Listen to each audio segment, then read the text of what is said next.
Denúncias impactantes marcaram esta semana a respeito de trabalho análogo à escravidão em diversas vinícolas do Rio Grande do Sul, envolvendo até o momento a exploração de ao redor de 200 trabalhadores em vinícolas de grande repercussão nacional. O governo federal, além de agir em relação a esses fatos concretos, deveria enviar ao parlamento, como resposta a essa situação, uma legislação mais dura contra crimes desse tipo, determinando, para além da investigação penal, por exemplo, a imediata expropriação sem indenização de propriedades acusadas desse tipo de delito, como propõe o Movimento dos Trabalhadores Sem Terra há mais de 20 anos? Com a palavra, Igor Felipe. Breno, primeiro é constatar, né, que em pleno século, um país, o Brasil, que é uma das maiores economias do mundo, que tem uma produção agrícola, que tem uma propaganda de que sustenta a economia do país, ainda tem casos, que não são poucos, de exploração de mão de obra escrava para a produção. Então, as imagens lá do Rio Grande do Sul são assustadoras, né? E que revela que, ao mesmo tempo em que o agronegócio se coloca como moderno, ele utiliza as formas de exploração da força de trabalho mais arcaicas, que marcaram 400 anos da história do nosso país. Acredito que no último período, sob o governo Bolsonaro, deve ter tido uma queda muito grande na fiscalização dos casos de trabalho escravo, por conta do desmonte que foi feito no governo. Acabou o Ministério do Trabalho, e havia, de certa forma, um esforço, né, de instituições no sentido de fiscalizar e evitar que isso acontecesse, embora isso ainda aconteça. Eu acho que o Ministério do Trabalho tem que retomar as ações de fiscalização para conseguir passar limpo isso no país inteiro e fazer uma lista dos casos, né? A lista suja do trabalho escravo, que é fundamental, inclusive, para penalizar aqueles que utilizam de trabalho, da superexploração do trabalho e da mão de obra escrava. Eu acredito que sim, Breno, que o governo deveria se empenhar em aprovar uma legislação que seja mais restritiva e que puna aqueles que utilizem da mão de obra escrava. Mas, Breno, existe uma legislação... Se me permite uma questão, Igor, só antes de você continuar, só para informar a audiência. Saiu um relatório de um site especializado em acompanhar essa questão da mão de obra escrava, que todos os casos denunciados nos últimos 20 anos de trabalho escravo, as empresas continuaram com os mesmos donos e puderam fazer aquilo que se chama de TAC, Termo de Ajuste de Conduta com o Ministério Público, e a vida seguiu. A vida seguiu. Disseram, foi mal aí, pessoal, e continuaram em frente, sem nenhum problema. Nessa área perdura a impunidade, né? Não tem casos de pessoas punidas que perderam suas propriedades e que, de fato, pagaram pelos seus crimes. Eu acho que, Breno, que não é por falta de legislação. Então, a Constituição, quando fala em função social da propriedade, ela diz que as áreas para cumprir a função social precisa ser produtiva, respeitar a legislação ambiental e respeitar a legislação trabalhista. Então, se você tem trabalhadores em condições de escravidão, você não está respeitando a legislação trabalhista. Então, era possível, dentro da legislação vigente, você punir. Inclusive, tem legislação que prevê que as áreas com trabalho escravo devem ser desapropriadas para a reforma agrária. Mas com indenização. Agora, o que eu acho é o que falta é o Estado brasileiro cumprir a legislação, ser rígida, ser efetiva, para acabar com essa chaga que envergonha a sociedade brasileira, que é a utilização em pleno século XXI de mão de obra escrava. Só um complemento de informação, porque a legislação atual não prevê expropriação sem indenização. Tá? A legislação atual, curiosamente, até um caso no Pará, que eu vi nesse mesmo site, que é o site do Sakamoto, como ele chama? Repórter Brasil. Repórter Brasil, de que havia empresários que queriam ter suas terras desapropriadas, donos de terra, que eles se aproveitaram do trabalho análogo à escravidão para ter suas terras desapropriadas e a indenização recebida. Virou um negócio para poder entrar no programa de reforma agrária. Havia um caso no Pará desse tipo. Mas veja aí, Breno, se existem casos de TAC, então quer dizer que muitos desses não tiveram as áreas desapropriadas, claro, e continuaram funcionando. Então, mesmo a legislação vigente não foi aplicada. Ô, Breno, quando eu integrava a bancada do PT, nós lutamos, quando estávamos na oposição e no governo, pela chamada PEC do trabalho escravo, através de uma iniciativa do deputado Paulo Rocha. Esta PEC foi aprovada no governo Dilma. E aí abriu-se um debate sobre a questão da desapropriação. Portanto, qual é o caminho? É a PEC do trabalho escravo. Porque a PEC do trabalho escravo, na redação que a bancada do PT apresentou, ela prevê a desapropriação automática. A desapropriação ela é uma consequência imediata que quando os órgãos públicos constatam o trabalho escravo. E a desapropriação para efeito de reforma agrária. Isso está na PEC do trabalho escravo.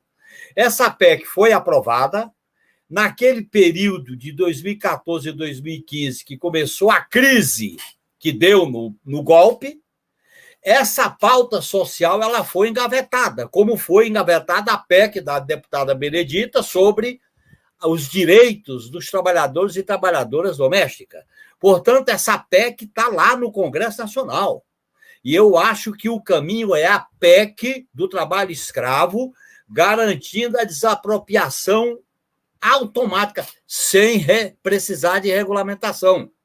Na medida em que você prevê a desapropriação automática, a partir do laudo, a partir da comprovação feita pelos órgãos do Ministério do Trabalho, do Ministério Público do Trabalho, isso é automático, essa desapropriação. Portanto, o caminho é este, para a gente não cair no farisaísmo, porque o capitalismo selvagem, bárbaro, ele está criando o farisaísmo do anormal. Faz um pedido de desculpa, como vocês estão vendo de algumas marcas de suco. Esse pedido de desculpa é uma espécie de perdão antecipado e tudo continua como antes. Portanto, é necessário a gente encarar essa questão com a radicalidade que ela merece. E, no meu modo de entender, a gente devia retomar a PEC do trabalho escravo. Essa redação está pronta, essa PEC tramitou, e eles, inclusive, queriam impedir a aprovação dessa PEC, foi uma disputa. A redação dela é correta. Eu trabalhei com ela quando eu estava na bancada do PT, antes do governo Lula, trabalhamos no primeiro mandato do governo Lula, e eu acho que é algo muito importante que a gente devia colocar na pauta. Porque, veja bem, Breno, se a gente leva essa questão para o lado apenas, tem que pegar a questão criminal. Mas, além da questão criminal, que é a punição, eles acabam fazendo tratado de ajuste de conduta, né? Esse tratado de ajuste de conduta é a maneira de passar a mão na cabeça e não resolve o problema. No meu modo de entender, a questão é, repito, a PEC do trabalho escravo. Lembrar o deputado Paulo Rocha, que foi o autor dessa emenda, ela tramitou no Congresso Nacional bem, e na crise do governo Dilma nós não demos um salto de qualidade, que foi exatamente 2014, 2015. São aquelas pautas que a gente tem que ficar atento. Isso é uma lição.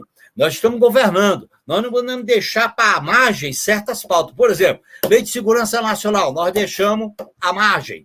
PEC do trabalho escravo, deixamos à margem. E outras coisas que deixamos à margem, como a PEC 40, sobre o sistema financeiro. E aí vem o ajeitamento, o ajustamento pelo grande capital de como manter a escravidão camuflada. É o poder camuflado. Não tem o poder camuflado da farda tem o poder camuflado da injustiça, da grande concentração da riqueza.